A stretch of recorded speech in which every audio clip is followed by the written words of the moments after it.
The chemo made everything taste like metal, but revenge? Revenge tasted sweet. I found the text while David thought I was sleeping off another round of treatment. Stage 4 ovarian cancer, they said. 6 months, maybe 8 if I was lucky. My husband of 12 years was apparently betting on the shorter timeline. Can't wait until this nightmare is over and we can be together properly. Read the message from someone named Jessica. You've been so strong through all of this. She's lucky to have you. Lucky. I almost laughed, but the morphine made everything feel underwater. 3 months earlier, when Dr. Martinez delivered the diagnosis, David held my hand and promised we'd fight this together.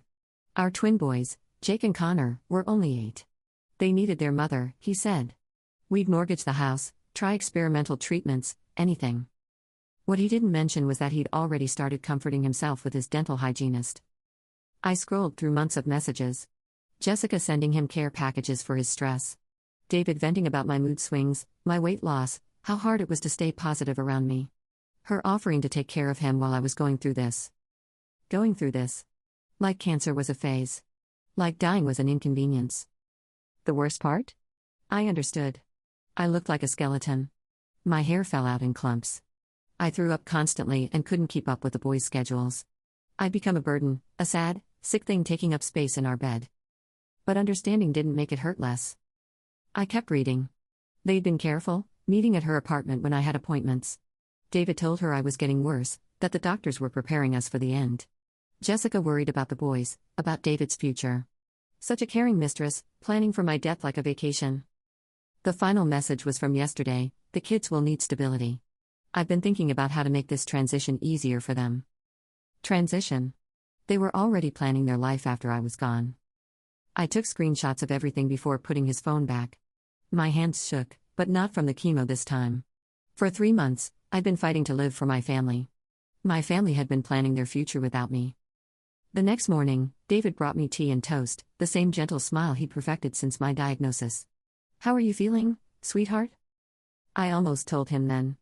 Almost threw the evidence in his face and watched him crumble with guilt. But something stopped me. Maybe it was the way he checked his phone immediately after asking. Maybe it was how quickly he wanted to leave for errands. I'm feeling stronger today, I said instead. Much stronger. He kissed my forehead like I was already a ghost. For 2 weeks, I played dying wife while watching my husband live his double life. He'd rush home from Jessica's apartment, shower, then sit by my bedside asking about my symptoms. She'd text him during my chemo sessions. He'd step outside to take work calls and comfort her about how hard this is for everyone. Meanwhile, something miraculous was happening. The experimental treatment was working. My tumor markers were dropping. I was gaining weight, keeping food down. Dr. Martinez used words like remarkable response and cautious optimism. I didn't tell David about the good news. Let him plan my funeral while I planned my recovery. Jessica started getting bolder. She'd text during dinner, asking about our timeline and whether David thought Christmas would be too soon for the boys to meet her. Our timeline. Like my death was scheduled programming. I researched her. Divorced, no kids, worked at the dental practice where David got his cleanings. Pretty in a basic way, with a kind of perky optimism that probably seemed like sunshine after living with someone dying of cancer. She had no idea what she'd signed up for. 3 weeks after finding the text, I had my follow-up scan. Dr. Martinez's smile was bigger than I'd seen in months. I can't explain it medically, but your tumors have shrunk by 60%. This is extraordinary. I drove home planning how to destroy them both. David was in the garage when I got back, supposedly organizing tools but actually texting. Through the window, I watched him laugh at something on his phone. When was the last time he'd laughed with me? David, I called. Can you come inside? I have news from the doctor. He walked in trying to hide his phone, his face automatically arranging itself into concerned husband mode. What did Dr. Martinez say? The cancer's in remission. Aggressive remission. He thinks I might make a full recovery. I watched his face cycle through confusion, shock, and something that looked suspiciously like disappointment before settling on manufactured joy. That's incredible, honey. I'm so happy. But his phone was buzzing in his pocket, and his eyes kept darting toward it. I know about Jessica. The words hung between us like smoke. David went completely still, his face draining of color. I know about the apartment visits. The care packages. Your discussions about the boys' transition to their new life with her. I know you've been planning our future while I've been fighting for my life. Sarah, I can explain. Can you? Can you explain why you started screwing your dental hygienist 3 weeks after I was diagnosed? Or why you've been giving her updates on my decline like she's family? David opened his mouth, closed it. His phone buzzed again. Answer it, I said. I'm sure she's worried about you. About your timeline. He didn't move. Answer. The phone. With shaking hands, he pulled out his phone. Jessica's name lit up the screen. He declined the call. Too late for that, don't you think? I pulled out my own phone, scrolled to the screenshots. Should I call her? Let her know the patient made an unexpected recovery? Sarah, please. I was grieving. I thought I was losing you and I couldn't handle. You were grieving? You were grieving while I was fighting to stay alive? While our children watched their mother waste away, you were getting comfort from another woman? David started crying. Actual tears for the first time since my diagnosis. Not when they told us about the cancer. Not during my worst nights. But now, caught cheating on his dying wife, he found his tears. I love you, he sobbed. I made a terrible mistake. I was scared and I wasn't thinking clearly. We can fix this. No, I said quietly. We can't. That night, I called Jessica myself. Hello? Her voice was soft, concerned. She probably thought it was David calling about his poor, dying wife. Hi, Jessica. This is Sarah. David's wife. The one with cancer. Silence. I wanted to let you know the good news. I'm in remission. Isn't that wonderful? All your careful planning for the boy's transition was premature. I don't know what you're talking about. Of course you don't. You're just the innocent woman who happened to start fucking my husband right after he got devastating news. You're just the caring soul who helped him plan his life after my funeral. Sarah, I have screenshots, Jessica. Months of them. Every message where you discussed my prognosis. Every time you comforted him while I was getting poisoned with chemotherapy. Every plan you made for my family. She started crying. I'm sorry. I know how this looks, but I really do care about David. And the boys. I never wanted to hurt anyone. But you did hurt someone. You hurt a woman fighting cancer. You hurt 2 little boys who needed their father present while their mother was dying. You made the worst time of my life infinitely worse. I'll end it, she whispered. I'll transfer to another office. I'll disappear. Too late for that too. I hung up and blocked her number. David slept in the guest room that night. I heard him making hush phone calls until almost dawn. Damage control, probably. Trying to salvage something from the wreckage. The next morning, he brought coffee and tried again. Sarah, I know I destroyed everything. But we have a second chance here. You're getting better. We can rebuild. I don't want to rebuild with you. Think about the boys. They need stability. They need their family intact. They needed their family intact 3 months ago when their mother was dying. Where was your concern for stability then? David had no answer. I filed for divorce that afternoon. The divorce papers hit David's desk on a Tuesday. By Wednesday, Jessica was dead. Car accident, they said. Single vehicle, late at night, lost control on a curve she'd driven hundreds of times. No skid marks. No mechanical failure. Just a 28-year-old woman who drove straight into a tree at 60 miles per hour. David called me sobbing. She killed herself, Sarah. Jessica killed herself because of what we did to you. I felt nothing. Maybe the chemo had burned out my capacity for sympathy, or maybe I'd used it all up on my cheating husband and his mistress. But standing in my kitchen, healthy and alive while she was being zipped into a body bag, I felt absolutely nothing. That's terrible, I said, and meant it in the most literal sense. It was terrible. It was also not my problem. The funeral was surreal. David went, of course. Grieving the woman he'd planned to replace me with. I stayed home with the boys and made pancakes. Life went on. But David never recovered from Jessica's death. The guilt ate him alive in ways my cancer never had. He'd lost his wife, his mistress, and his children's respect all in the span of 2 weeks. The boys, who'd overheard enough fights to piece together the truth, barely spoke to him. He contested the divorce anyway. Fought for custody, for the house, for half of everything.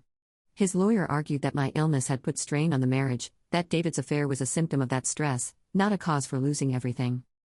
My lawyer had a different strategy. She presented the text messages as evidence. David planning his future while I was supposedly dying. Jessica discussing how to transition my children.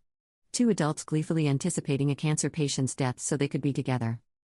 The judge was a middle-aged woman whose mother had died of breast cancer. She was not sympathetic to David's position. He got visitation every other weekend and spousal support so minimal it barely covered his apartment rent. I kept the house, the savings, and primary custody.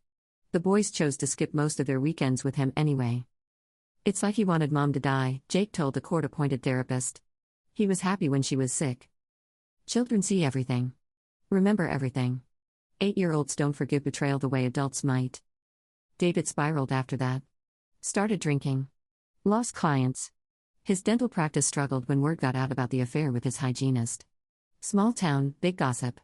Patients don't want their teeth cleaned by someone who cheats on his cancer-stricken wife. Meanwhile, I thrived. The cancer stayed in remission. I gained back the weight, grew back my hair. Started exercising again. The boys and I took trips we'd never taken before, created new traditions that didn't include their father. I even started dating eventually. Met a widower whose wife had died of the same cancer I'd survived. He understood the weight of almost losing everything. We took things slow, building something real instead of something desperate. David would show up sometimes. Drunk, crying, begging me to forgive him. Jessica's dead because of what we did, he'd sob. I killed her. I killed her and destroyed our family for nothing. You didn't kill her, I'd tell him through the door. She made her own choice. Just like you made yours. But he never stopped believing it was his fault. And maybe it was. Maybe when you build a relationship on someone else's potential death, it can't survive when that person lives instead. The worst part for David wasn't losing me or even losing regular time with his sons.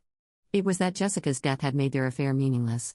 All that planning, all those dreams of their future together, all the pain they'd caused me, it all evaporated with her in that car crash. He traded his marriage, his children's love, and his reputation for a woman who couldn't live with what they'd done. The guilt ate her alive, and the guilt was eating him too. 3 years later, I ran into David's sister at the grocery store. We'd been close once, before everything fell apart. How is he? I asked, because despite everything, I didn't want him to suffer forever. Not good, she said quietly. He hasn't been the same since Jessica died. He blames himself completely. Won't date, barely sees friends. He lives for those weekends with the boys, but they're so distant with him now. I'm sorry to hear that. Are you? She studied my face. Sarah, I know what David did was unforgivable.